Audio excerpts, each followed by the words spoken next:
Hey, what's going on? Today I'm going to be doing a tier list on the Akatsuki. I'm just going to put it in a tier list format again because it makes it easier for me to visualize everything because everything's already kind of in front of me. So today we're just going to start with Kisame. So Kisame is one of the 7 swordsmen of the mist. He has possession of Samehara, which is able to drain chakra. And actually Samehara is also able to heal him as well with the chakra that the sword actually has. So he is very, very strong taijutsu and ninjutsu as well. Now, comboed with his seemingly endless amount of chakra, gives him the name the Tailless Tailed Beast, right? So because of his chakra pool, he's able to do a lot of really ridiculous ninjutsu, like summoning 1,000 hungry sharks. Like it's pretty much like a tsunami of sharks that goes towards his enemy. And if the enemy itself wasn't very strong, he used it against Guy. But if the enemy itself wasn't very strong, like they would have a lot of trouble dealing with that. On top of that, he's able to use stuff like the water prison, just the basic stuff, but also the big wave explosion, which he used against Killer Bee. So what that is that he creates like a moving mass of water that has him in the center. And I think it was like 2 kilometers in diameter or something ridiculous, but it would move along with him. And because, not normally people aren't able to breathe in underwater like Kisame is, they kind of just wear down over time. And ultimately Kisame would be the winner of the battle, right? On top of that, he's able to transform with Samehara, like do a transformation into an seemingly actual shark. With that, he's able to drain chakra just by touch. So like Samehara's ability, where instead now it's just he has it on his body. And on top of that, he's able to sense chakra through his skin. So he becomes kind of like a sensory type when he transforms as well, which is really strong. And he also has his strongest ability that we've seen, at least, the giant shark missile, which he also used against Sky on that one turtle island, where he fires this giant shark missile, and then it absorbs everything in its path, and then with any chakra that it consumes, it grows bigger and it grows stronger. So it's a really ridiculous attack. So if somebody was like, for example, if Naruto had like 1,000 shadow clones in front of him, and the attack was going towards Naruto, the shark bomb, or the shark missile, would be able to eat and devour every single shadow clone, and from the chakra that it gains from the shadow clones, the shark missile attack would get stronger and bigger as it goes through everything. So because of that, like Isame's one of the strongest members of the Akatsuki, so this doesn't really come to a surprise for many people, I'm sure, but I'm going to put him as the top of A tier, kind of like the gatekeeper, to if you can beat Kisame, I believe you would be S tier, essentially. Now, next we're going to move on to Kakazu. So Kakazu is part of the immortal team with Hidan, as they call it, right? So Kakazu has really good taijutsu. He's very, he's very hard to kill, right? He has a very strong body. He's able to reattach like his limbs because everything's just attached with the wire anyway, and he has 5 hearts. Now that's why, right? He survived the battle with the first Hokage, which is something to kind of commend him on its own. But on top of that, he's able to, like, because he has 5 hearts, if any of them did get destroyed, he would be able to steal hearts from other people as well. So let's say there was like a ninja team that went to pursue Kakazu, he would be able to pick them off one by one and then kind of like take their hearts as replacements for the ones that they may have destroyed to begin with. So it's kind of really hard to kill this guy if he's stronger than the entire team. It's nearly impossible to kill him, I would say. And he is very, very strong on his own, right? He was shown to be pretty much stronger than Kakashi before the war arc. And on top of that, he has some pretty ridiculous ninjutsu, being able to summon the 4 elemental beasts. So it has like, fire, water, wind, and electricity. And he's able to kind of control those and have them fight alongside him. On top of that, he's able to use the hearts of those elemental beasts to kind of regenerate his own if he ever gets defeated himself. He has these wires that come out of his body that he's able to ensnare and like pierce his enemies. Those wires also allow him to, extend his range of attack and everything. He has a very weird kit. I don't exactly know what the wires are, but I just know that he has them. So I think because of his versatile kit, and he's able to, summon those 4 beasts that are also very, very strong. I would put him at the bottom to mid A tier, right under Kisame here for now. Now we have Daidora, right? So Daidora is a very interesting character because he's kind of a glass cannon build. He's all offense and doesn't have much defense. He's not very strong physically, but he is very, his ninjutsu really makes up for it. So the way I describe his fighting style is he's kind of like a mosquito, right? He flies around on his birds and everything that he can fly on his clay and kind of hopes that he won't get hit. But because he's able to just kind of annoy them, and throw deadly explosives at them, it kind of works out in his favor. So now that we're mentioning that, so he's able to mold clay into different animals or whatever it is, and use them as explosives and kind of bring them to life almost, have them move, pursue the enemy, whatever it is. He's kind of like, how Sai, he's able to draw those paintings and they come to life and whatever, he's able to control them. It's kind of like the same thing with Daidora, right? But his actually explodes, so I think has the one up on him.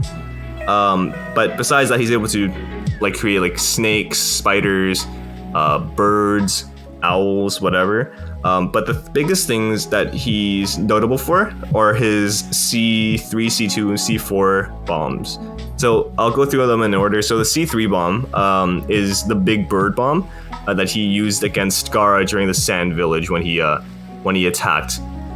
So the C3 bomb itself he says is his specialty, but it honestly, it's a really strong attack. It has a lot of large radius of attack. When he drops it, it pretty much covered the entire airspace of the Sand Village, right?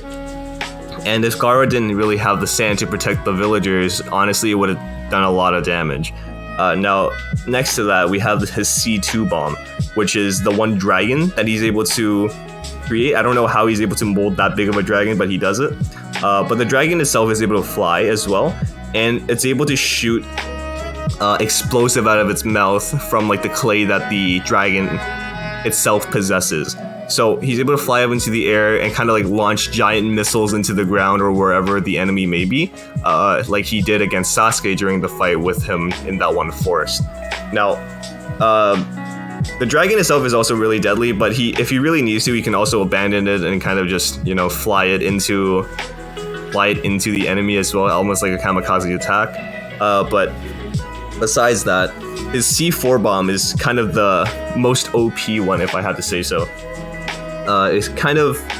He's able to make a giant version of himself and then have that detonate.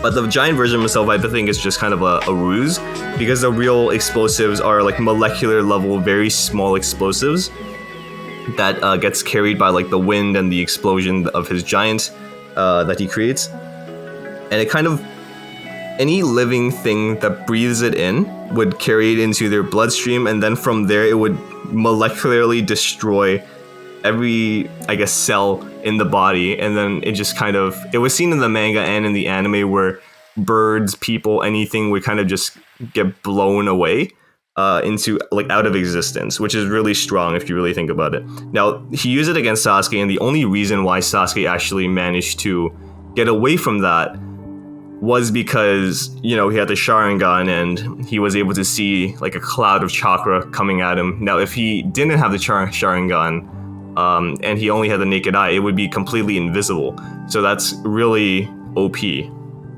Now, on top of that, he has his last resort, which is a self-destruct bomb. So on top of having the mouths on his 2 hands, he also has this mouth on his chest where he stuffs himself with clay and then he detonates himself. Now, his self-destruct detonation is actually no joke, because it has a 10-kilometer diameter where it's a 10-kilometer blast radius, right? So it's kind of crazy because it's a massive blast, and the only reason why, again, he used it against Sasuke, the only reason why Sasuke was able to survive that was because he summoned he summoned Manda and he crawled inside himself, crawled inside Manda and just let him take the hit for him, right? But because of everything that he has, even though he is very glass cannon, he's still very strong. I think he's like at the top of B tier is where I would be happy placing him. Now, Hidan. Hidan, there's really not a lot to say about him. He's kind of he's kind of like a one trick, right? He's not very, very physically strong. He's not very fast. He's not very smart, but he's immortal. Like, at least his body is immortal. He doesn't die. But that said, there are other ways to beat him as well. Like what Shikamaru did, which is, like cut off his head. And unless they somebody manually reattaches him, like it's not like he can move his body. It's just that his head's kind of like his head's still alive, his body's still alive, but it's not like he can move everything because he's separated, right? So because of that, he's honestly not that much of a threat if the person that's fighting him is like knows his kit and knows what to do against him. There's a lot of counterplay that somebody can do when they fight against Hidan. That said, Hidan is quite deadly. He just needs a single drop of blood of the enemy, and he needs to perform his ritual, and then from there, he's kind of able to have his way with his target. But it's kind of like a gimmick, right? You kind of need to do a lot of steps before being able to do anything, and if he's not able to prepare the ritual, he's kind of out of luck. So because of that, I'm going to put him in C tier. Now, Zetsu, everybody's favorite aloe vera plant. There's really not much to say about him. He goes in D. He's not really like a battle type at all. He's just kind of there for surveillance and honestly kind of commentary. But yeah, not much that we can really do, or not much that we can really talk about Zetsu unless you want to go into, the white Zetsu army or the black Zetsu or whatever. But Akatsuki Zetsu, D tier. Next, we're gonna move to Sasori. Sasori is interesting, right? So he's a puppet master, and he has a lot of puppets at his disposal. We haven't seen all of them, but we see enough that kind of for us to be able to kind of gauge his strength, right? So he has the Hiruko puppet, which is the first puppet we see him with. It combines both offense and defense, where he's able to hide inside it, and it has a very hard shell, along with a very strong attack pattern. So he has like this tail that's coated with poison. Not to mention he's actually also a poison expert, and he's able to develop his own poison, and without somebody with a very high level of medical ninjutsu, like Sakura or Tsunade, it's really hard to kind of figure out what kind of poison he's using and kind of, reverse engineer it to find an antidote. Now, unfortunately for him, he was fighting against Sakura, who was able to do that, but besides the point, right? So on top of the Hiruko puppet, he also has the third Kazekage puppet, and that's the puppet that's the Kazekage who was able to wield the iron sand, right? And the iron sand is very impressive because it has mass to it. It's not just like regular sand like Gaara. He's able to form it into very destructive, big objects, or able to weave it into kind of like spikes that shoot outwards. And all of this iron sand is also coated with his poison.